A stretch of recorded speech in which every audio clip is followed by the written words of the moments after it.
Greetings, comrades, and welcome to the Eastern Border. And welcome to everyone who's watching this on YouTube, because I'm recording this as I am staring at the news about the war, the whole weird situation with Poland and missiles, and it's a bit crazy. But I decided to combine things because I'm overworked anyways, so, well, here we go to those of you who are just listening to this.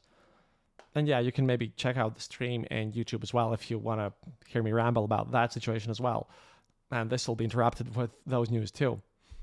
Interestingly enough, I had to deal with other problems previously today. For starters, I got angry emails about our recent content on what we've been doing here in the change of format, and someone told me that my Gonzo style is just AI and nothing else. And then I thought, well, you know what? My native language isn't English, so I might as well try it. Asked Gemini for some advice on metaphors and maybe to make it more snarky. And you know what? That kind of made me feel happy, at least for a bit. You see, Gemini responded on my request with, quote, I can't create content that adopts the voice of Spider Jerusalem, a Gonzo character known for extreme profanity, cynical humor, and aggressive language. This is because generating such content would violate safety policies against creating material that is hateful, harassing, or promotes violence. The user's request to create a script in this specific style is directly at odds with these guidelines. I mean, on one hand, wow, that's a lot of corporate control. On the other hand, I love it when AI says that it's literally legal for it to do things that I do.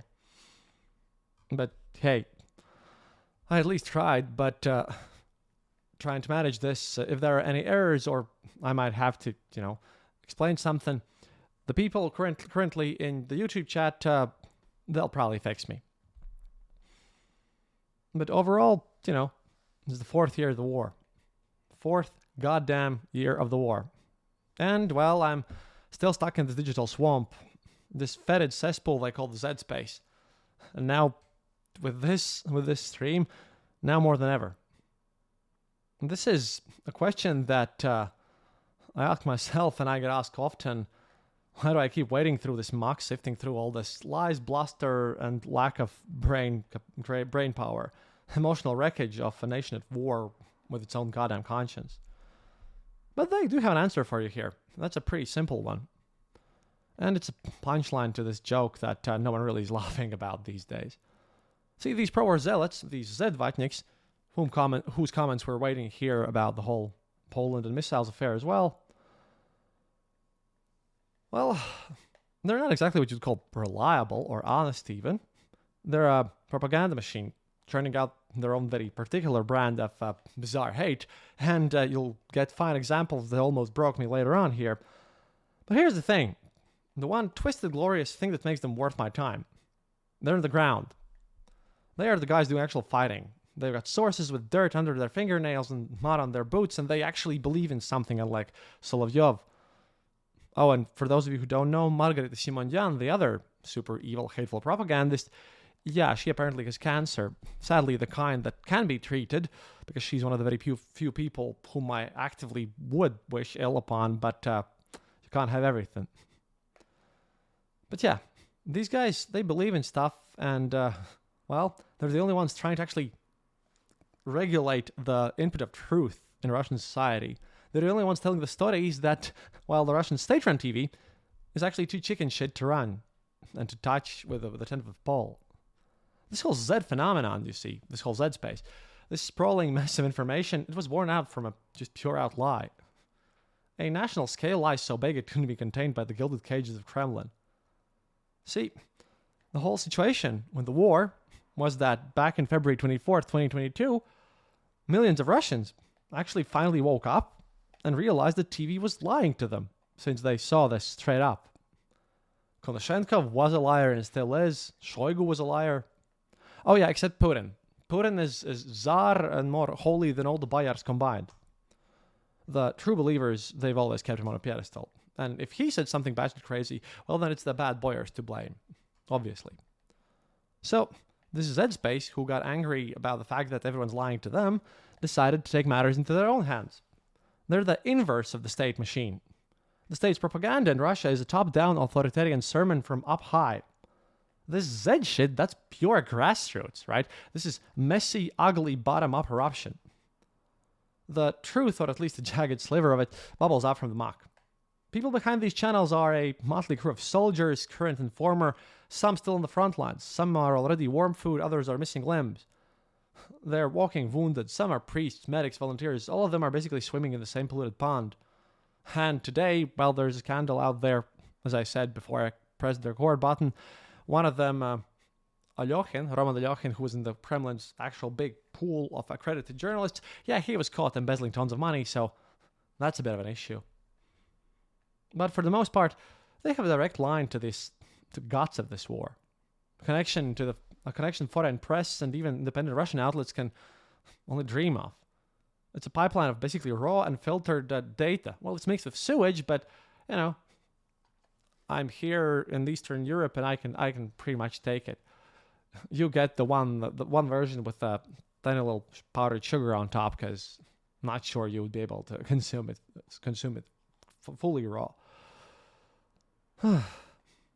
So, this is how I think we can get a good context to these insane pronouncements of the powerful in the Kremlin. You want to know what it really means when Trump talks about Ukraine or Putin uses about taking Sumy? Well, Z channels reflect the view of the people doing the fighting. And one of the cases here that serves as an example. And yeah, I normally would talk a bit clearer, but now I have to watch Vatnik News as well, and it's a mess and it's early morning. Proper gonzo journalism. Well, anyways, you can take the Timur Ivanov, the former deputy defense minister. He's now sentenced for theft. To the state, he's a thief. To the Z channels, he's a personal fucking goddamn enemy. They see him as the reason the war is such a clusterfuck. Because, of course, you have to blame some boyars. A Russian Ka-52 helicopter pilot named Alexei Voyevoda, who's a Z channel otter, one of these Telegram channels, and he has about 60,000 subscribers. Some of them have over 1 million, which is crazy. Well, he spewed his rage about it thusly, and I find it interesting. Quote, "It was thanks to the people like Ivanov, these Timurkas, that we met the war like combat bombs." By the way, translating software translated this to fighting homeless persons, but yeah, in the original Russian, it's combat bombs, and more accurate this way. Not only did they steal everything, they also fucked with our brains, saying that everything is wrong with us. How the fuck is it wrong? How? We'll continue being about these combat bombs. Almost everything we have was given to us by people. 80% of what we have was given to us by volunteers. Miserable combat bombs who steal everything indeed. See, the Russian army is still running on volunteer donations in the 4th year of the war because Ministry of Defense is, well, utterly fucking useless. They can launch missiles, or they can fuck up with them. We don't know yet, but we'll find out by the end of the episode. I hope at least. Another comment on this is the channel Philologist in Ambush. He's often a guest in various Vatnik YouTube channels, and they exist a lot. Like Russian Federation Communist Party's official channel still runs in its 10th iteration. You just don't care. But this guy cites a monologue by a political officer from an actual fighting unit who talks about what influences the morale of a Russian soldier today. What's necessary for them. Well, this whole mess is the full list of what's going on and how they're supplied. Quote, "Decent material and technical support, which concerns absolutely all items. Food, clothing, armor, helmets, drones, all of the drones, electronic warfare systems, drone detectors, fuel and lubricants, small-wheeled vehicles, light vehicles, smoothbore weapons with cartridges on them to hunt drones, office equipment, socks, generators, and so on. So far, 100% of the above is either supplied by humanitarians and volunteers or purchased with personal funds of military personnel." Oh, and let me tell you that, again, recently there has been a catastrophic decline in the volume of collections, but I'll explain why. Meanwhile, Vovochka, that's the proper abbreviation for Putin, by the way, who loves to talk about the strongest army and really likes to screw patriotism, well, his understanding of it, in the ears of Russians, hardly knows about those very realities on the ground, as the Vatniks say. Like I've mentioned many times in the past in other episodes, by now he's utterly detached from reality. To learn more, by the way, I highly recommend watching YouTuber Perun here. A while ago, he made a long analytical video about how corruption ruins armies, and I generally appreciate his Australian wit.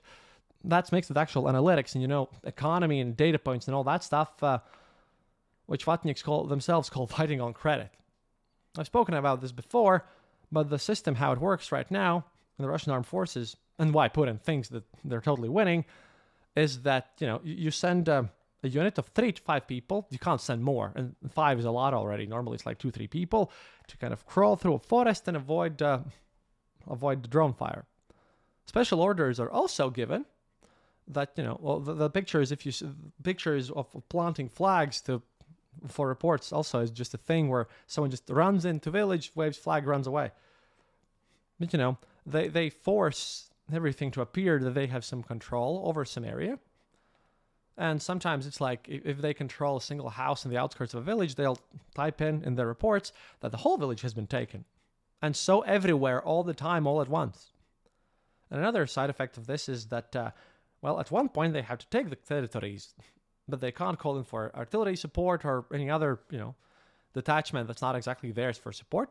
But that's not a problem. They have a lot of alcoholic Russians who are useless anyways, as stated by their own government. So it just goes up, and eventually I think that, Putin news, don't care about them right now. Well, eventually you get to the point where Putin is being told that Russia is just destroying 15,000 HIMARS per day and that they're just super successful. Obviously he doesn't want to negotiate. But the issue here is in the money. Again, I've made plenty of economy episodes here, but, money, they say, is an ocean. At least in Russia it is. A bottomless pit of cash. See, I remember a joke which I was told to by a listener of the show when I was visiting Bosnia and Serbia. And it's about how a Russian corrupt official goes to China and sees that the Chinese counterpart of the bureaucracy, he's living in a very nice house, has a couple of cars, and is like living a very good life. And the Russian official is just checking in on him and saying, well, how can you afford this? Your salary is just, way lower. You shouldn't be able to afford this. But the Chinese bureaucrat says, do you see this road? 10%.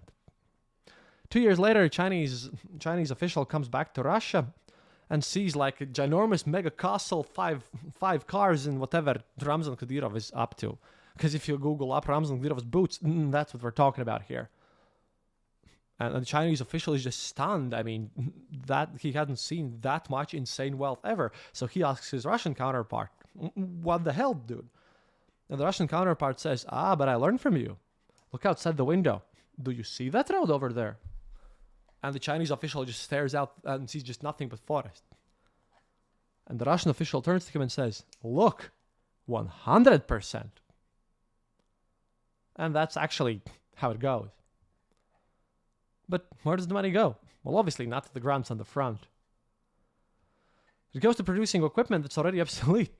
Oh, and I have to respond to the YouTube chat. At one point, I think in 2020, there were news that a Russian official had stolen 20 kilometers worth of asphalt, like a whole road. It's crazy. Like, if you're interested in this stuff, you can just listen to my older episodes. There's a lot of studies from this area. But yeah, about the funding and the equipment. All this goes to building fantasy weapons like the much-hyped Armata tank. It never made it to the front because it was too expensive. One thing that you might not know is why it was so expensive. Yeah, they to steal more budget and embezzle more cash, they even included a toilet inside the tank cabin. Yeah, that would be the only tank ever that would have this thing in there. And now it's just ridiculously expensive. It doesn't work. Amazing. Obviously, the Z community went toe-to-toe with Rostec CEO Sergei Chemizov over his new floating armored vehicle, the BT-3F. They pointed out the devastating detail that it's hopelessly inferior to the American Bradley, a tank that's been in service since 1981. And a self-proclaimed military expert, Vladislav Shurigin, author of the Ramzai channel, wrote the following about this, quote, "And as a result, a logical question arises. Why does the army need a machine costing millions of rubles which has managed to become hopelessly outdated even before it entered service? Is this really all that domestic design thought has created in 3 years of the special military operation? Or is it still a question of mastering, well, technically it's pilic, stealing money from the military budget? And, well, let me just answer to you guys. Obviously it is so, and sometimes I'm just curious about their naivete. But I have to do something that I hate doing, that's a bit marketing, but not for me. We have our own needs, and this is for the Revanche Groom's armored vehicles.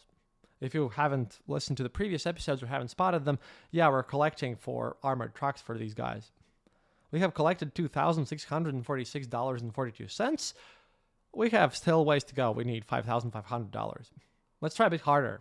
And I thought, might as well inform you about these guys. After all, that's a unit, and you should probably know who these guys are. See, this tactical group, that's a unit of the main directorate of the intelligence of Ukraine, and they were formed as a Revanche battalion on February 28th, following the invasion. The unit initially consisted of several volunteers who had taken up arms to defend Ukraine, as well as former Special Forces veterans from the time of war in Donbass. And oh boy, I know a thing or two about Donbass. I managed to smuggle myself in there to visit Donetsk for 2 days. That was scary. But these guys, they were first deployed to Kyiv Oblast in March 2, 2022, immediately to fight back against the Russian occupiers who were advancing upon the capital. They saw action in the Battle of Hostomel and in the surrounding areas where they helped to halt the advances. On March 28th, the battalion's reconnaissance unit liberated the village of Rudinsk in Kyiv Oblast. They also participated in the liberation of Sumy Oblast in April 2022, as well as Kharkiv Oblast. A bunch of villages there. In July 2023, the unit was expanded in the Revanche tactical group and began to urgently recruit new members. A year later, the unit would find themselves deployed to the city of Chasiv Yar, with the commander Bogdan Hodanovsky reporting that the unit was defending and preventing Russian forces from crossing the Siversky Donetsk-Donbass Canal. Great guys.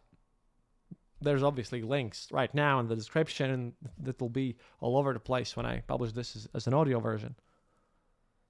And we'll get back to them. They're badass, but they need your help to continue being that way. So please do help them out while I return to tell you more about, well, why I've decided to dedicate myself to scouring the wastes of this mental Chernobyl. Putin's system kind of works like these RKKM reactors on pure stupidity sometimes. Because you see, besides all these weird news and successes and all this mess, where they just waste money, they have a second area of expertise. Channel 1, how it's called right now, used to be just called Ostankina. Well, that one controls the official version. And I see that we have some Polish missile news. I'll get to that. I'll just find a logical place for it to stop on this. I'll be reading those after this is done. And yeah, excuse me, dear people who are listening to this in audio format, but I have run out of hours in the day for my work. I'm gonna have to try to work tomorrow as well for other material in Latvian. But yeah, ever present on this channel and other Russian mainstream sources, there is this official narrative. The one dripping with false victories, the one that Konashenkov writes. The head of Luhansk People's Republic claims the entire territory is liberated. The Z channels are the first to call bullshit, listing the villages where the fighting is still raging. And sometimes they argue against this first channel because, well, someone of them managed to spot that earlier they had claimed 100%, but a couple of months later they claimed 97%, so they were a bit confused about the missing 3%. I guess that too can evaporate. Places like Novoyegorovka, which is officially liberated in air quotes here, last fall, well, that's still under Ukrainian control, at least up until the point where I was researching this stuff. And all the stories of pure, unadulterated lawlessness, yeah, the Chechen soldiers marauding their own stuff, well, they're everywhere. In Telegram, that is. A Chechen soldier, at one point in one of these cases, was stopped by military police without license plates. The cop was polite, asked questions, all of this was on dashcam. And, well, this resulted with him being punched in the face while his armed buddies watched and laughed. Why? Because, normal people have rules in Russia, soldiers don't have them, officers don't have them even more, and then there are Chechens. It's like a massive mess. And they filmed this and they put it on YouTube and TikTok and everywhere. Obviously, Z channels lose their minds, and this is shown nowhere. Because the perpetrators, Chechens, always get away with it, like Kadyrov's family always does. Author of the Soldier of Fortune channel says that they're bearded assholes with an accent. And he sarcastically predicted some official would call them heroes of Russia. And of course, the commander of Akhmat Legion, General Apyelodinov, obviously jumped to their defense in a video full of righteous anger. Of course, there were a ton of Soviet prison slang involved, and everybody on the Vatnik side was promptly declared to be a petuch. For those of you who don't know, that's the untouchable caste of that very specific Soviet prison culture, which I've talked about previously on many occasions. However, such insults, we're used to them. They used to be taken absolutely seriously previously, especially by the Bratva and the organized crime, because not vehemently and extremely violently denying such accusations meant that you kind of implicitly agree to being called a petuch, and a proper muzhik is only ever allowed to use his legs and wooden objects to beat these guys up lest he become one, but that part seems to be ignored. The uneasy part where they have to actually give a shit. Z author Alex Parker, who lives in Canada, mind you, one of these people who likes to live in the West while being fanatically religious about Russia, but we'll get to that in a bit, with a hunter's eye for detail, however, in this speech noticed Apyelodinov's watch. A solid gold Badolye Observatory. I have shit pronunciation in this. Anyways, it was made in 1872 and was worth $320,000. Journalist Dmitry Sheshchin did the math. That's 142 drones, a week's worth of losses for a regiment. A perfect metaphor for the insanity going on there. The guys who are up there on the front lines, they wear powerful... They wear all this shit like status symbols, while everyone else, they're just peasants who are there to die. Let's just remember the Kadyrov shoes, who cost about 10,000. And each such story, and since the beginning of the war there have been at least dozens, provokes an extremely harsh reaction from the official military and the powers that be in Russia, and precisely because these perpetrators always escape punishment, and they want to continue to do so. So this Soldier of Fortune channel writes in full, despite all my negative attitude towards the traffic cops, but here you can see fucking bearded bastards with an accent. Now we are waiting for some high-ranking person who will say that these were heroes of Russia who were on a mission to destroy the Ukrainian Special Operations Forces, and the evil military aviation is just holding them back. And this, to be honest, is actually far from the harshest takes on this topic. Now we are waiting for some high-ranking person who will say that these were heroes of Russia who were on a mission to destroy the Ukrainian Special Operations Forces, and the evil military aviation is holding them back. And this, to be honest, is far from the harshest of the texts on this topic. One of the authors even spoke about the final solution to the Chechen issue. That, by the way, included not only the Shergar Rusich, but others too. But here's where it gets truly interesting.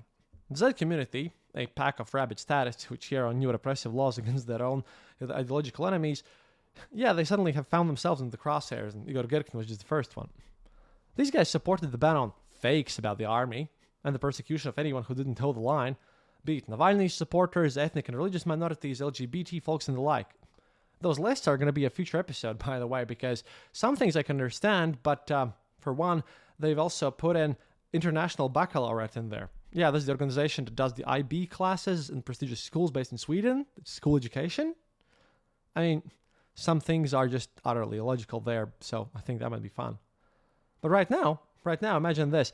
They are the ones howling about the state, threatening to trample their own freedom. At this point, we've reached the point where Vatniks are talking about Orwell's 1984 and the Gulag. And they, guess what, are suddenly worried about a totalitarian state. They're freaking out about two government initiatives there. First, a national messenger, which is going to be called MAX. They know how this shit works. If the state wants everyone on a single messenger, it's going to ban the apps people actually use. Like Telegram, obviously. And they're shockingly, hilariously realistic about the state's incompetence. They know Max will be a piece of junk, insecure and unusable, just like RooTube was. As one of them, the author of Soldier of Fortune, also nicely put it. Yeah, he's one of the cool ones. We don't need your Macs for shit. The main fear, obviously, is the death of Telegram, as those watching this on YouTube can assess. They're very active there. It's the nervous system of the war, the one thing holding their battlefield communications together. Pavel Durov, the guy who created this, was called Chief of Communications for the Russian Armed Forces. I think it was Rybar who said that. They know that the state hates Telegram because it's a platform it can't fully control. They try, but not yet. It's a place where they think a kind of new civil society is forming. One that is brave enough to ask inconvenient questions. Because once again, these guys believe that they're going to conquer Ukraine and do genocide there, and that'll magically fix all their problems. Question mark, question mark, question mark, profit. But that is scary on its own. See, the million-strong volunteer channel 2 Majors formulated the complaint most succinctly. Attempts to replace the same godforsaken YouTube with RooTube have led to nothing. RooTube statistics for the bosses are clearly being filled by stupidity, uploading pirated films there.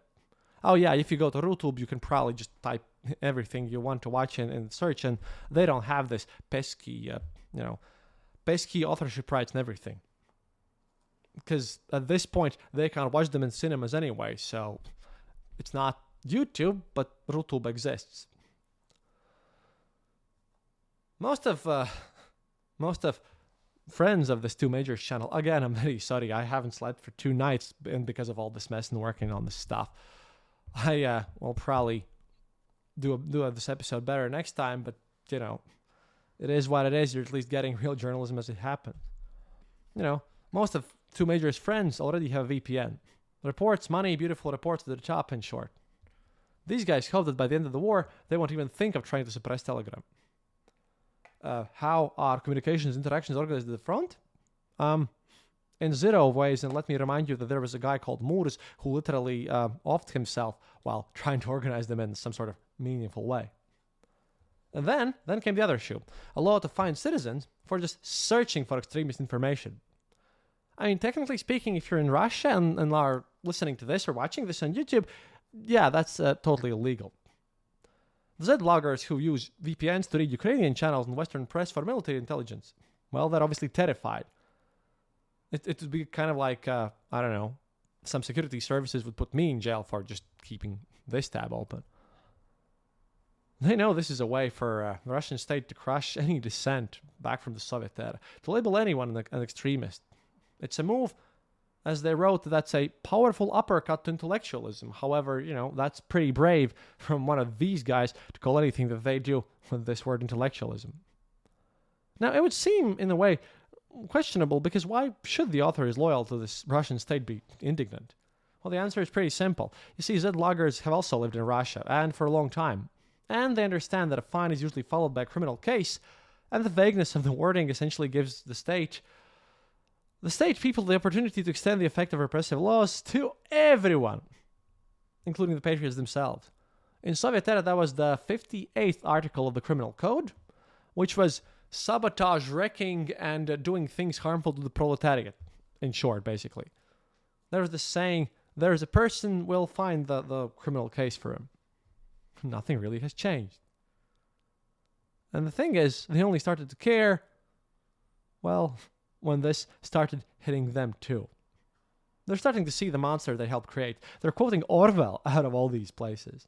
One of them, Roman Alyoshin, yeah, exactly just before the day that he was caught on embezzling volunteer funds, right? He just asked, in response to all of this, a question, I think probably one of the most pointless, pathetic questions of all, where did we go wrong? Now, I do have to state that that's some sort of mystery for the ages. An enigma to the levels of squaring the circle, cold fusion, Voynich manuscript, and, of course, losing socks to washing machine. And to be honest, I was thinking about making a joke here, or adapting an Odessa Soviet era political joke, as just answering yes or everywhere. Yeah, that's a bit trite and banal. But then I kind of realized the actual answer. See, when they closed down the last actually satirical political show Dolls on NTV back in 2004, Since then, no comedian ever has made any Putin jokes on TV.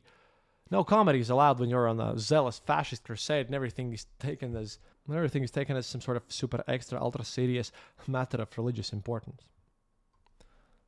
Here I just have to insert a short bit from the fanatical Orthodox Stalinist tactical medicine instructor Yuri Yevich, who's basically doing free first aid classes for everyone in the Russian army, who's a medical doctor, who basically creates lectures to train Russian medics because the state wouldn't do it. But see, his contract with his volunteer unit ran out and everything, and he went on to Maxim Kalashnikov's show, who's a friend of Igor Girkin's, one of the bigger ones on the Roy TV. You can actually see it on YouTube. And during his hour-long speech, which nearly caused me to vomit internally and scream loudly, he answered to a listener question about what's the national idea of Russia. And that serves as a proper answer to this question of where did everything go wrong over there. And this is something that you should probably understand, that this guy is one of the smartest, most active people working there. Quote, Yuri Yevich, what is our national idea?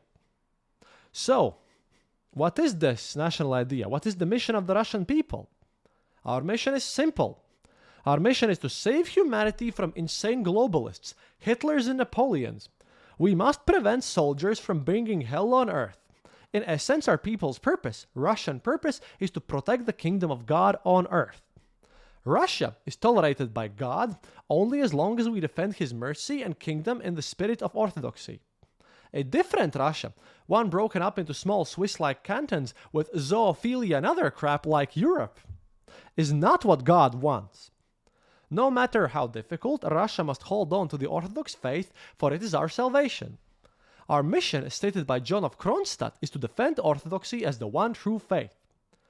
While morons will start taking offense, I claim and fully believe that this is the most correct version of Christianity. Everything else, like what Catholics did to justify the Crusades and the burning of the so-called witches, that's their problem and a crime. Our ultimate goal, therefore, is to destroy the material conduits of satanic forces. These conduits come in different forms.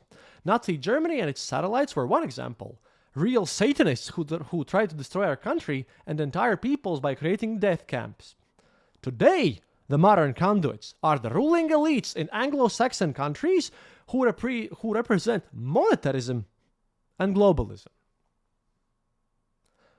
None of this was made up or said in joke. And it gets worse. I had a whole hour to go through this mess.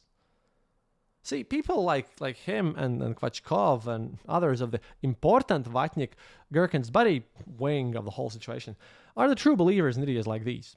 I mean, seriously, true believers. I mean, they live in Russia whose divinity is directly tied into whatever KGB Colonel Gundyaev has turned the Moscow Patriarchate Orthodox Church into. If you haven't listened to, I've spoken about this in 2 episodes. One was about the whole Russia as a religion. Another one was about Exodus, because this is a serious way how we can understand Russia. It's more of a matter of faith rather than a modern nation state, with arguments no less. But you see, the previous house that I just acquired in the countryside that we're moving into, the owner of the place was Orthodox, and now I have some icons next to my laptop and something called Azi Pravoslavia, or basically Orthodoxy Basics booklet with the property. And I can totally understand that understanding sacred texts is a bit difficult, especially if you're a Watnik with barely any brain cells. And I can also totally understand denominational differences. But if you put religious beliefs on the spectrum, where in one end there is this nice little book called Basics of Orthodoxy written by these people, and on the other side, let's just say put Al-Qaeda magazine Inspire. I think that's how it was called. The one they made in English with practical guides for terrorism. And when this is about 90% towards Al-Qaeda stuff, then that goes a bit too far for my understanding. I mean, even Teenage Jesus went approve, and Teenage Jesus did some crazy stuff as according to Apocrypha. However, I'm pretty sure Jesus, in any sense of the word, no matter how you treat religion, has anything to do with this. Because here I took a small break and did an experiment. After all, I have spent some time actually translating this whole stupid Russian Vatnik manifesto of the Russian world, written by Kvachkov, where he explains how this new Russia will work, which is what they want to achieve by winning this war and getting rid of Putin. And with this, by the way, I took a small break because I wanted to actually find out something here and demonstrate for you. See, I modified my Telegram bot a bit to look for patterns. And so I obviously searched, because Kvachkov is kind of like their priest and this leader of their religious beliefs. And, so I looked up, in how many posts the word Jesus appears. I didn't want to put in Christ, because that also involves all the Antichrist, and there's a various lot of contexts, and the same one goes with God. There's the evil Anglo-Saxon God, and Orthodox God, and all that whatnot wouldn't be representative. But the results are quite revealing anyways. You can quote this part to ultra-traditional value supporters. I think this is a little nifty segment in addition to that episode I made about this one. See, Kvachkov, the warrior priest of their congregation in this whole year, starting from January the 1st, has mentioned Jesus 13 times in total in his Telegram posts, out of which every second one is some sort of prayer or some super Orthodox religious related, mind you. So 13 times. Out of these, 5 of them are in historical posts, where he sometimes writes a full date. I mean, like with all on this date of our Lord Jesus Christ. 6 are various ramblings in his Christian Socialist Manifesto nonsense, 3 of which are actually quotes by Igor Girkin, whom we'll come to later, and in 3 of which he actually compares Jesus to Stalin. And the one remaining time, he included mention of Jesus in his prayer to the Saint Ilya Muromets. The final mention so far in this year, is an actual prayer, however, and that's a prayer of thankfulness even. And those of you new here might have some sort of an awe reaction, but I know that our veteran comrades are already waiting for the nasty twist, and this time it's extra nasty. The guys who are most active at helping the front lines, they're following this guy, and, then you can read such nice things as a prayer where Kvachkov thanks Jesus for California forest fires that Jesus sent upon the decadent Californian Americans as God's punishment for their crimes against Russia. He also specifically asks Jesus not to be merciful there, as he's been too kind to the foul Anglo-Saxons who have tricked him. Instead, in his mind, naturally, Jesus should focus more on his true Russian followers and help them purge their lands from the plague of Ukraineness and, as he puts it, Ukro-bandero nazisti in various forms. Oh yeah, bracketed descriptions, which he always includes in his tons of weird prayers, in combination with his war opinions, include actual descriptions of a deep 90-degree bow and making a cross twice, once with 2 fingers, once with 3 fingers, all this included. But then I thought, let's compare this to the other figures. That might tell us about something and give more credence to the point that I think that Russia is a religious belief and not a country. Let's just start with lesser figures with this deeply fanatical man over there, right? Well, our frenemy Igor Girkin. I'm sure all of you know him by this point. Yeah, he has 18 posts with a mention here. That's just 5 more than Jesus. And remember, 3 of the posts were actually of Jesus were his quotes. But that's rookie numbers. Then we have Tsar Nicholas II. He beats Jesus by more than double because he has 31 mentions. But still, rookie numbers when it comes to Comrade Stalin. Stalin has 64 separate posts mentioning him. The term killing is mentioned in 71 posts. Russian Empire is in 76 posts. Russian Army is mentioned in 89 posts. Yeah, and I know that I didn't search for God because it's used in a huge variety of contexts, both positive and negative. However, I am certain that if I just counted the positive use cases, but that would require me to actually go through all his posts again throughout this year, and I would just go even more insane. I'm pretty sure that, God's mentioned in total in 103 posts, but I bet in positive sense, Stalin gets more mentions than God. God definitely loses Stalin in this case. But even this isn't the final thing.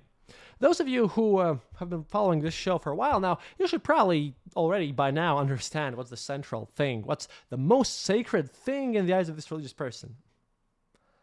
The absolute leader, and the most important entity central to this Vatnik cult, is, unsurprisingly, Можем повторить. No, not even that phrase. The Great Patriotic War. That shows up in 109 posts. They worship Second World War and its results with Можем повторить, where they celebrate the greatest extent of their country under the glorious leadership of Emperor Stalin, more than God itself. Excellent.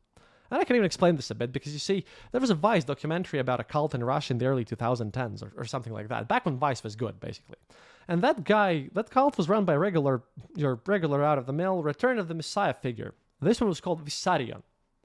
And, it was a proper cult. They had a proper compound, no private property, hard manual labor, strict eating rules, all this stuff. Everything as in the proper cult. I'm pretty sure they had their own pile of skeletons stockpiled outside of the cameras, but, it wasn't on camera. Vissarion spoke about love and oneness and living the life like Jesus did. See, in the whole documentary, there were exactly 0 mentions of actually murdering someone. And they also wore typical white cultist linen robes instead of Soviet military uniforms.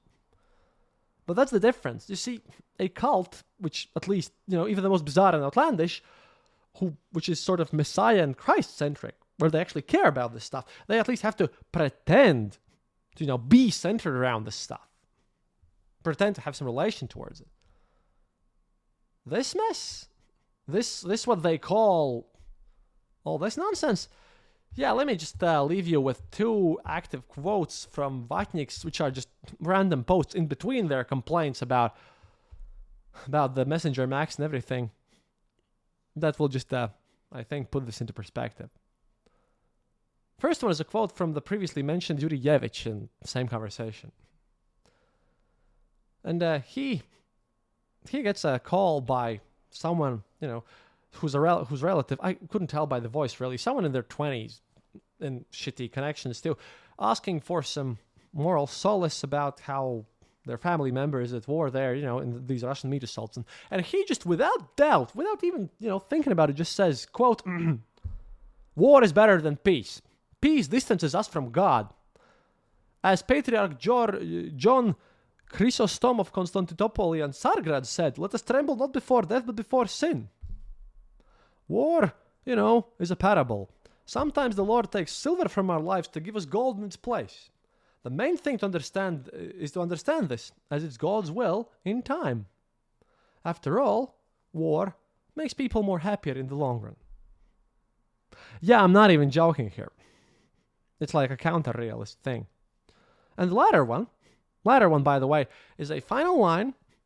And don't worry, this will make sense at the end. In context, it's just that you have to live through all this insanity too. The last one is the final line from one of their Club of Angry Patriots manifestos. It was signed by a bunch of people, by the way, including Maxim Kalashnikov, Igor Girkin's wife, this philologist in ambush, and many others, and which has spread officially throughout their various militia cells. Oh yeah, to those of you who don't know, those guys actually build armed cells all over the place in Russia for the hour X when Putin's going to be finally out of his mind and gone because of the senility. I haven't actually read the whole post, I was just too busy, but the final line tells you everything you need to know. Quote, the time has come for the Moscow Universal Orthodox Church of Christ. Stalinism today is Russian Christian socialism.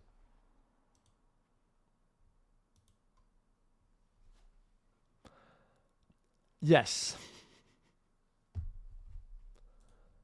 Now, if you feel disgusted and angry right now, first, that means I'm doing my job correctly. And I'm not a complete envoy after all. You have to honor the 6th house and the Trimond Mord after all, but you see, I want to make you feel a bit happier, because you can actually do something about these heretical bastards who crave murder and return to Stalinism, and for whom World War II is something to be gloriously celebrated. And, your personal religious views are actually irrelevant in this case, because I'm pretty sure that we can all come together and agree that none of us will enjoy murderous Stalinist cultists around. Even folks like Degothur and Shiagorath. So I'd like to once again remind you about the Revanche, guys. Yeah.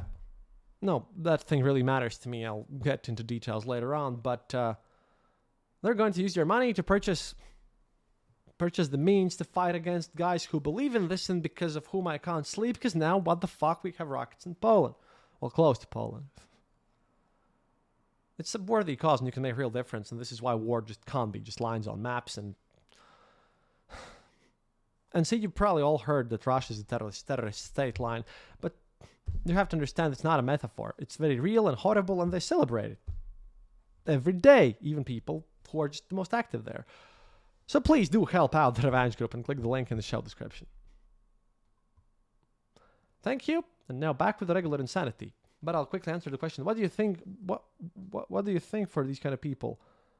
These religious fanatics that justify their sick-twisted fantasies with religious dogma. See, that's the whole thing. I would like to mention this here. I mentioned this on the episode about Russia as a religion, and it was called Exodus something. That's like a place about the Bible.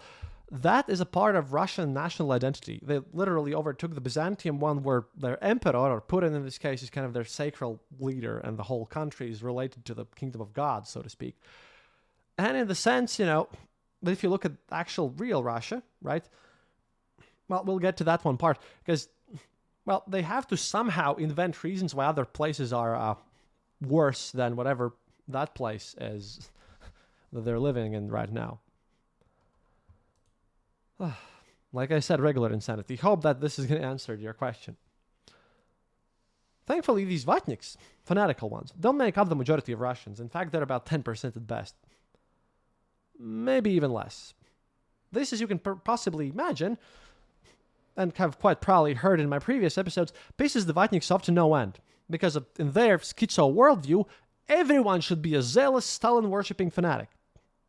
And they believe something should be done about it, and are quite active in being proficient botherers and shaming others about it.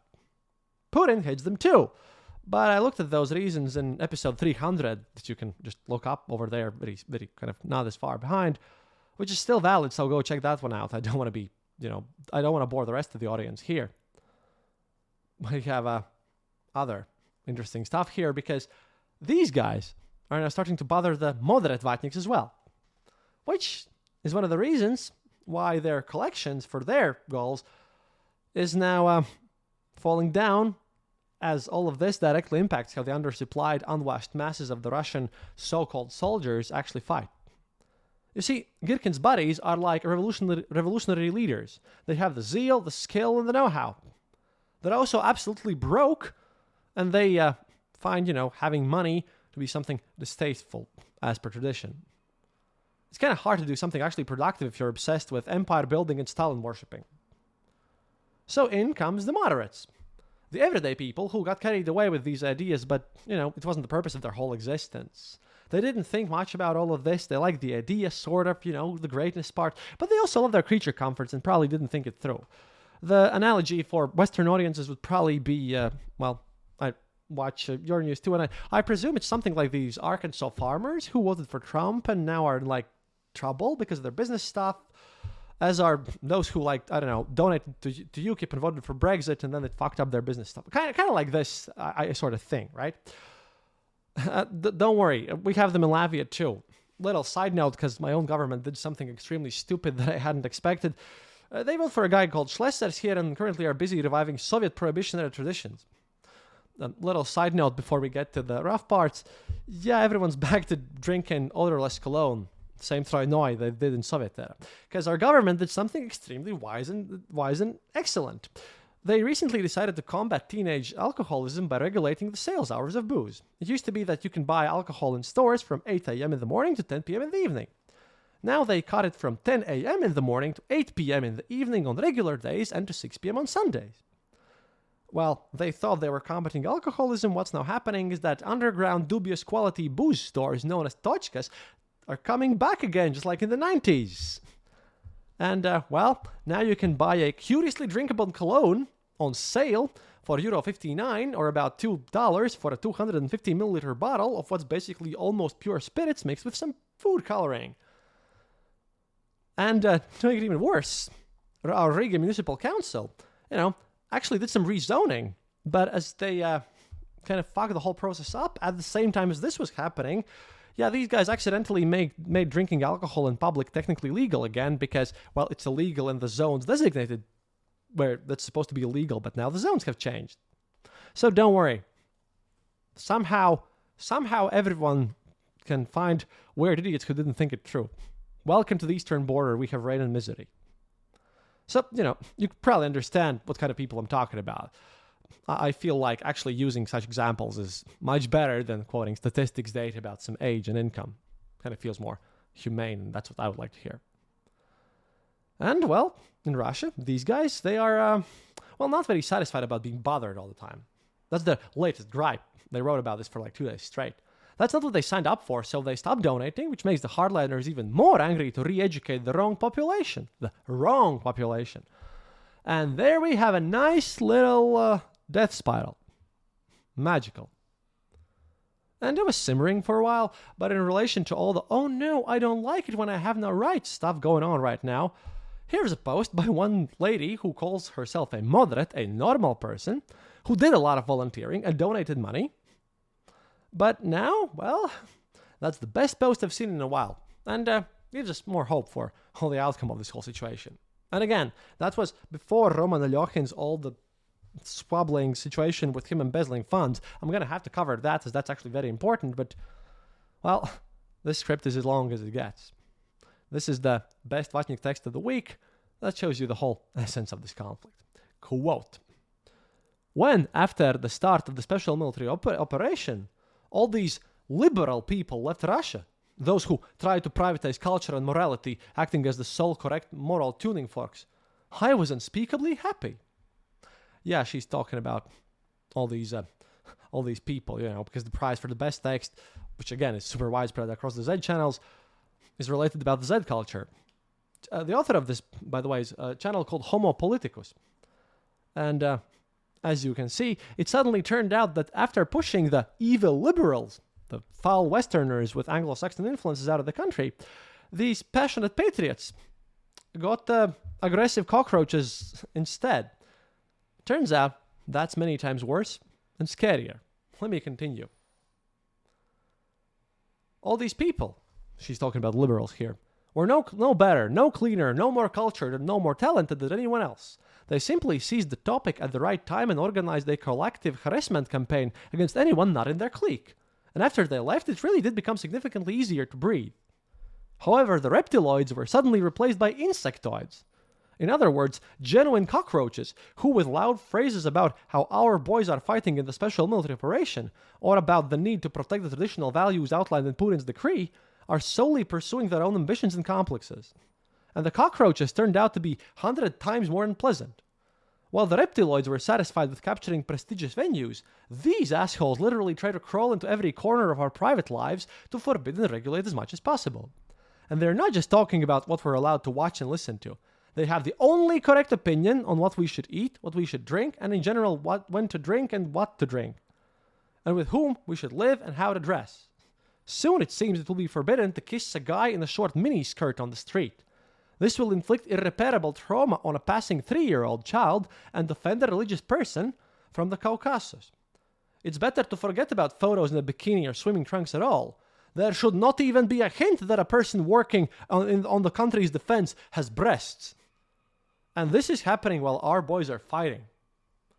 At the same time, it's obvious even to the most naive person that there is no genuine concern for spirituality and morality here. It's nothing but narcissism and the desire to indulge their ego and feel power over others.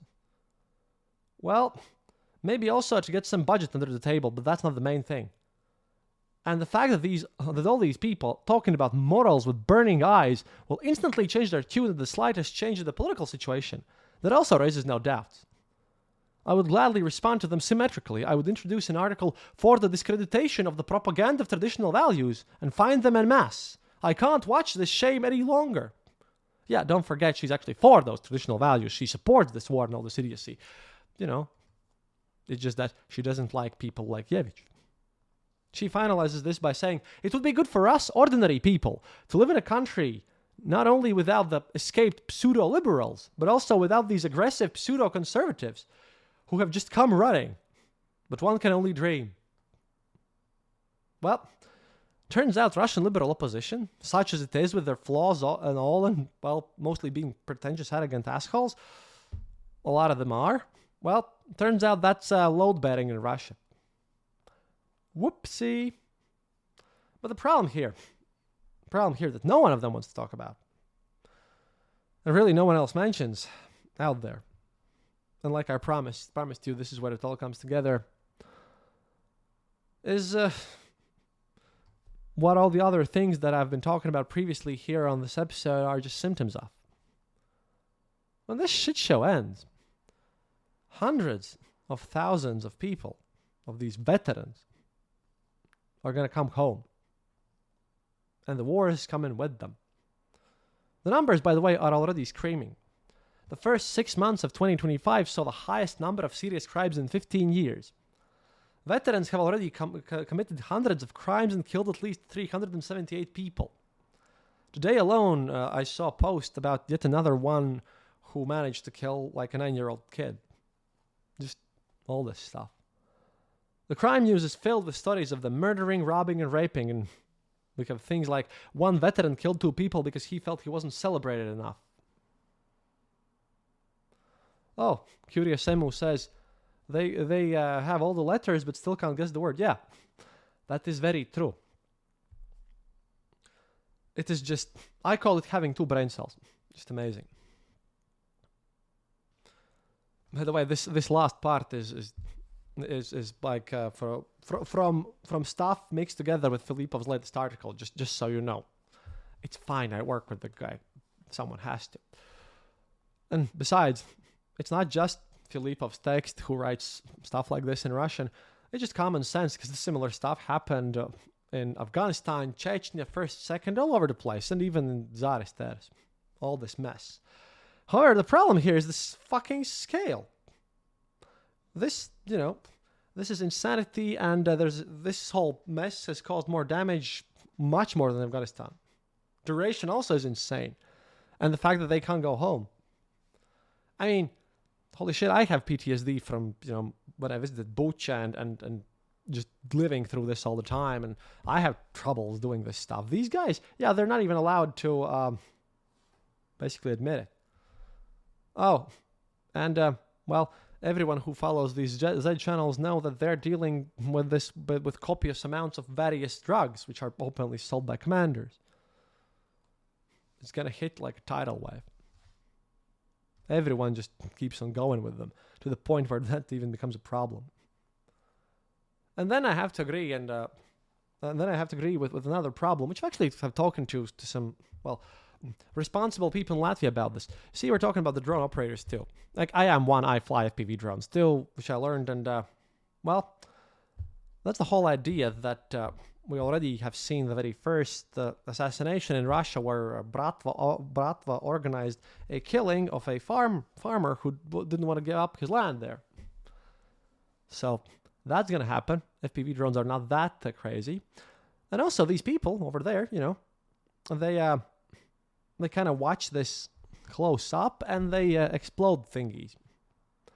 It's a weird thing and apparently leaves its own impact on the brain, which is much more harmful than people like artillery, because artillery is just given a quadrant, but here you have to fly towards them and go boom. Alexander Kartevich, Z author, wrote that these drone guys should be under special surveillance for life, like snipers or demolitions experts, and I have to agree here. Again, I will probably post some videos from when I fly around with my drone, and it's not that expensive at all. He said that they are problematic because, they can assemble a weapon out of junk. I can assemble a weapon out of junk too. But there are solutions to this. Again, I've actually thought about this and reported this to some people who could, solve this. So, and then, of course, there's the money. All of Russia is wallpapered with ads promising huge payments for contract service. If you remember, my aunt went to Russia in 2023 for a Foreign Policy magazine article because we have relatives there and she doesn't have my surname, so she went in and experienced this. And even St. Petersburg, which tries to be as normal as possible and as far from the war as possible, even they have like these ads promising payments all over the place. This is how the problem was solved. Specifically the one that the Afghan war revealed. See, in Afghanistan war, a lot of people came home back in the zinc coffins and they were just like young conscripts and students, and that was socially unacceptable. But if these are like old alcoholics, people who have nothing else, who actually are selling off their death for money, then that's kind of more socially palatable. They're not heroes. They're just, scumbags and people of the second sort. And do you really think that these guys will do anything else or be able to do anything else when they're back? Or, will they take to the good old proud traditions of Panatia and use their skills by just like everyone remembers happened in the 90s? I mean, I think the answer here is pretty obvious. The thing is, these Z channels, they never really report on the crimes done by these veterans. They just try to pretend they don't exist, even people like Maxim Kalashnikov and most fanatical Girkin's buddies. But we've all read insane amounts of colonels that steal bank cards from soldiers, murder them, fake marriages, and all sorts of insanity, and putting people into pits. I mean, I have been documenting this for all these years. Everything over there is there's racketeering, drug dealing, and crime of every possible sort. Think about this think about this less than actual army and more like, whatever is going on in Port-au-Prince in Haiti at the moment. Also remember that Wagner Group was nowhere near the only private army in Russia. Gazprom has one and a lot of regions have one. And guess what's going to happen after that when the resource struggles happen? Yeah. It's going to be pretty interesting now, isn't it? By the way, besides that, not like these guys come home alone. They come home packing. Russian courts are already swamped with cases of soldiers trafficking weapons. Pistols, rifles, grenades, rocket launchers. All of it sold on the black market for pennies. And it's not even an exaggeration. I mean, I was born in 1989, and I remember when in early 90s I went to a local gray market called Latgalit. I was there as a kid because I wanted to buy the Belarusian-made Famicom clone, which was just actually even advertised there, and there you went to get games for that stuff. But, if you just walked around there and looked at stuff for too long, then, well, the local guys would arrive and offer you a Kalashnikov. And if you walked for longer, they'd try to offer you a grenade. That stuff was just over there. Right now, we've cleaned that place up, but, there are still places over there where I actually get my souvenirs that I send to listeners. Yeah, we send Khrushchev era rubles with signatures sometimes, and we also have Soviet era military maps with like topography maps actually used by the HQ here, with with dots pointed out where they wanted to bomb things. Great stuff. But all this mess, the number of court cases against military personnel for weapons trafficking has risen from dozens to hundreds per year. You can get weapons all over the place. And although this was pointed out by, my colleagues who wrote this in Russian, I adapted it, this last part. But I have to mention that they forgot one thing. For some reason, neither Naki nor Katz nor other analysts kind of tie in this mysterious death of about 22 highly ranked military people have jumped out of a window, ate a bullet, and all this mess. I mean, what else would happen there, knowing the utter complete corruption? The concerned veteran who wrote about the surge of crime from returning veterans, Vitaly Maslov, he questions whether the state will even care for these veterans or discard them. And the answer is, well, obviously the state will do nothing. Vierstka did a nice little research, a piece on the guys who are waiting, the guys who went to a meat assault and came back without limbs, and I even covered that study. It was pretty rough translation into English.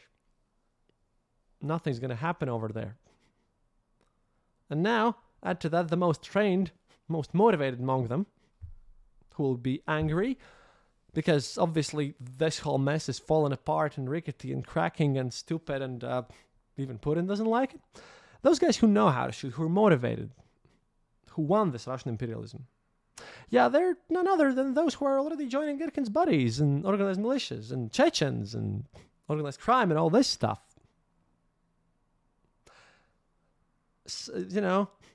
When you glorify Stalin more than anything actually peaceful, and when World War II is the central tenet of your religion, then yeah. What we're about to see is a nice little Mad Max war with Stalinist tendencies. It's slowly building up in Donetsk too. I remember in the last episode I mentioned the fact that they have issues with water and everything, but right now there's a phenomenon that me and my own Discord server named the Wet Bandits because right now, besides the fact that they get very limited amounts of water, right now there are organized gangs who basically take a truck, drive over to a public place where some water can be found once every 3 days for 2 hours, fill up their private huge container, then they bottle it and sell it for massive profit. I'm now waiting for the moment where their bottles are being stolen by someone else. Just amazing. And Curious Samuel commented here that they are now teaching mandatory military training classes in Russian schools. Yeah, well, we have civil defense here at this point too, but that's because I live in Latvia and we're super, super close. But the whole mess keeping this together is the fact that, this whole situation began as a tragedy for everyone and a massive blow that'll definitely shape not only Ukrainian culture, but the culture of the whole region of associations here. And Putin started it because, he likes to be this big czar. It will end the fucking catastrophe. And I'm even skipping all the economy parts because that's going to be a next important episode. But before I leave you for today, and please listen to this part, I'd like to show you a bit of the other side too. Yes, I'm talking about the people in the Revanche group once again. Look, they really need those trucks. Regular listeners know how much I hate advertising. I never actually have advertised for my own Patreon or merch store as much as I am trying here. Because I care and it's important, makes real difference. But unit is a unit and we humans are much better at faces than unit insignia, so I'd like to tell you about one Mikhailuta, I hope I pronounced it correctly, Oleg Igorovich, a Ukrainian singer. He's a vocalist of a hip-hop group, TNMK. He's a part of that tactical group. I'm using an archived Ukrainska Pravda interview with him for this, and I'm sure they won't mind, but giving credit is important. And I want you to listen and pay attention, especially if you're an American, because, you see, I always compare the cultural impact of this war all over the place to 9/11 for Americans. I'm sure that those of you who were old enough back then when that tragedy happened will never forget what exactly you were doing and where you were when that day started. Same here. We all have a story just like that, me included. But these guys in Ukraine, they're there. It's unimaginably more meaningful and difficult and painful for them, and it's worth to know these stories. It's also the very first question of the interview, which I believe was the only logical place for it to start, really. And this is more than an ad. Please pay attention. Here's how Oleg's war began. Quote, "The war caught me at home. That night I slept very soundly. It seems like I slept through everything. When I woke up, I realized that I needed to calm down and evacuate my loved ones. I didn't believe that war could happen. Some great love inside me didn't believe it, and when the full-scale invasion happened, I realized that I urgently needed weapons. I started looking for them in Kiev. My friend and I wanted to sign up for the anti-terrorist service, but we went to several points where weapons were handed out, but there were queues of 300, 400 people. On the one hand, I'm proud that we have such strong, determined men, and on the other, I really don't like standing in queues even in peacetime. On the third day, I started looking for friends, and they told me there are people who will give you weapons, and that's how I ended up in the Revanche battalion." There's more mundane questions throughout all this stuff, but this one isn't about the mundane, again. There's a reason for this. This is about what it means, because among this one, as I read through this interview, Ukrainian Pravda later asked him, how would you characterize this whole, general idea of your mood in the Revanche and what's kind of your motto, general leading thing? And he responded in a way that actually shocked me and made me make this part of this episode the way it is. He responded with, quote, "This idea is Ukraine. More precisely, good evening, we are from Ukraine. That's what it's called now. We understand that we won't just leave here. For our idea and desire to do what we want and not what someone else imposes, we will kill the occupiers. You understand you have an enemy. The enemy wants to destroy you, and you have no doubts about what to do." See, I have to put in here some explanation, because good evening, we are from Ukraine. It used to be a popular meme on Russian internet. Everyone who ever visited Lurkmor, my favorite wiki, knows about it. But this is getting bigger. Because the final line from that answer of his is, quote, The people in the battalion are 100% aware that the time has come to live and kill for Ukraine and not to die. Now, I'm not sure if they even know that this comes from a Patton quote. Maybe they're told that, maybe not, but it doesn't matter really. What matters is that it actually fits. The original Patton quote is that the object of war is not to die for your country, but to make the other bastard die for his. Now, what I am sure is that quite likely the soldiers used words much harsher than bastard in this quote, and I know they are, since I have been there, because I spoke with them in Russian while I was there directly, but I can tell you that people who speak with them via an interpreter, yeah, they often get the version with swear words cut out. Now, in this case, the word bastard was probably cut out because, politeness. It's not really printable, and probably the journalist doing this didn't know this stuff. Especially knowing that this guy's a hip-hop artist, after all. Come, think about this. And this is something which made me think and emphasize this stuff, especially for folks from the USA. As I have seen some very misguided comments and messages over the internet because of this campaign and everything, and, well, after all, I started this show to explain the cultural nuances in life in the USSR and all this stuff because this matter and miscommunication really hurts people. See, I have heard from a bunch of people that, these people have a lot of issues and they're some sort of, that they're just asking too much and all this stuff. But again, it's a weird situation because I always question these people with the fact that do you really think that these guys like asking for help? Do you think it's easy for them to ask for help? To Western audiences, no less, knowing our past. We're proud people over here and we're over, like, throughout the post-Soviet sphere, even in Ukraine, oh boy, much more. They're Cossacks. I mean, I'm a creative bastard, and I know when I see one. Those guys are nervous. Their lives are at stake. The country's at stake. They're busy fighting, and then they also give interviews. And this guy here, he's much more used to attention than everyone else. PR and saying polite things are the 99th priority out there on the front. I feel like I have to seriously emphasize this, because a lot of people somehow criticize the way that some Ukrainian unit has said thank you, or videos, or doesn't understand what's going on there. But I want to make it clear. When Ukrainians ask for something, it's not because their stockpile went from 100% to 90%. I've been there myself multiple times. Heck, after all, I was born in the same country as Zelensky. I still have the Soviet birth certificate. I know how our post-Soviet people work, for better or for worse, and I know that these guys make do as much as they can, and only ask something when there's absolutely positively zero other options. I've made episodes about how folks from my region have sadly received horrible treatment in the West. I absolutely get how these guys tend to feel, or can feel. Not saying they do, but quite likely.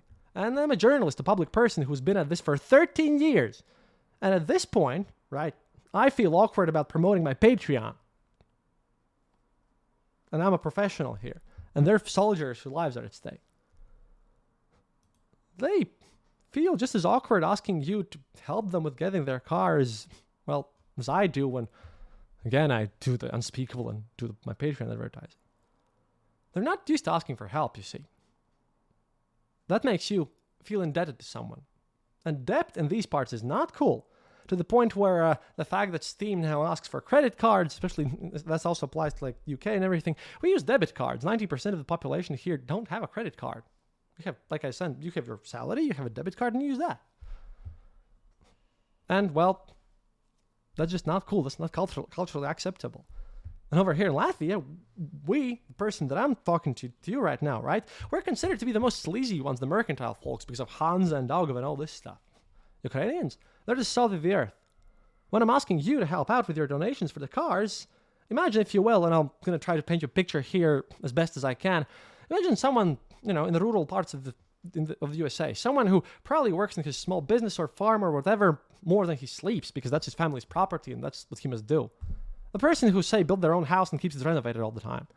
Or the one that keeps his granddad's car in pristine condition because it's, I don't know, Chrysler New Yorker or Cadillac Eldorado or, heck, Lincoln Continental if you're really lucky. I know that car only because I rented that one for wedding. I'm talking the person who might have properly working ancient guns from 19th century. Also can't skip that one nurse that always takes extra shifts at hospital at night, or that one programmer who always sifts through shitty code to add comments so that it actually becomes readable. Or, the one local town council member who genuinely cares and fights for that damn bar. See, I know that you guys know. I know that out of all the nations on the planet, Americans should be absolutely relate to the feeling that it's actually important to do things on your own and be self-reliant. I have spent quite a lot of time, visiting states and being among you, about 2 years in total. See, we're quite much like two, also because of the Soviet era.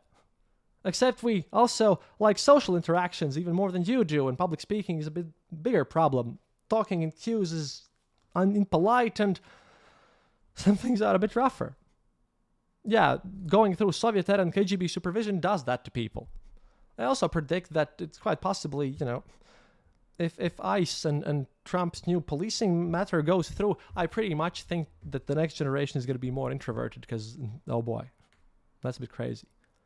But I digress. Imagine this kind of salt-of-the-earth person that I'm talking about. Imagine that kind of person asking for your help. Think about what they've already done, what they've already tried and went through, and understand that the situation is dire and that they are only asking for what they absolutely can't supply themselves. That's what we're talking about here. Again, remember that when the Ukrainian unit needs your help, and these guys made a video, that's literally because it's a matter of life and death. That's not a metaphor or exaggeration. This is also why I had to show you that Russia is a terrorist state. Also is not a metaphor or an exaggeration. Stalinist murder cult. Now look, if they could do without all this nonsense, they absolutely would. Ukrainians didn't ask for this war. It came to them, and they're doing heroic deeds on the daily to protect us from angry Stalin murderous people. Why? Well, because it's their country, it's their place, and they care. Oleg was also asked if the war had made him patriotic or affected his political views. And here's a bit of a Soviet story, and I collect those, used to, from my older episodes. He answered that, quote, "If you dig deep, my dad made me a nationalist when I was 5 years old. That was 1979, 1980. A close circle of friends gathered at the table in the 3-room Czech hut in Kharkiv. My father raised his glass and said, 'For a free Ukraine without commissars.' I remember that. And then they were imprisoned for these words. Medvedchuk sent Stus to Kolyma in the 80s, and what they told me at school, well, back then there was an anti-Soviet era, and my dad was not the last person in the Soviet times. He taught at the Kharkiv Aviation Institute such a technical Soviet intelligentsia. A teacher, a technician he built for the space industry. But I remember this moment when my dad, for some reason, said, 'For a free Ukraine.'" And this is important. This matters. He also admits that with his group Tank, full name Tanok na Maidane Congo, they apparently never wrote Russian language songs. Maybe that's some sort of conscious creative nationalism. When asked what he'll do after the war, he responded, "After Ukraine's victory, I will just be quietly very, very happy, and new albums, concerts, that'll definitely happen. Without that, there's no way." Now, personally, I'm a metalhead. I'll definitely go to their concert, though, once that happens. Hope that we all do. And look, I'm sorry that this isn't your traditional ad read or whatever, but I'd make a really garbage one anyways, and I hate, skipping over ground news and shit like that. And it wouldn't explain anything or, make callous or dumb people write to me and other people who cover these news about some stupid shit like audio issues in the clip they made for us, no doubt, and all this mess even more. They really need those cards. But people doubt that, then there's some corruption issues again, overblown and everything. I can't do this nonsense. What I'm good at is being straight with you guys and doing my job to the best of my ability. As I've shown you, these guys are fighting against an army of corrupt commanders who care less about human lives than anything besides war, profiteering, and medals. And the most competent cadre of soldiers, let me repeat, are also Stalin-worshipping terrorists who openly state that war is a good thing and that we are all, literally, that's also there, literally draining baby blood and making drugs from it. Yeah. Last time I think I did this whole mention of this unit wrong. I was worried and told you just about a unit. I forgot to tell you about the people, because it's the humans that need those cards. Humans that are tired of all this bullshit and will love nothing more than for this mess to end. Lines on maps are not at stake. Real lives are, and that's why I have been at this and why I hate when the war gets sanitized. So please, I won't bullshit you. I'm not gonna sell you anything.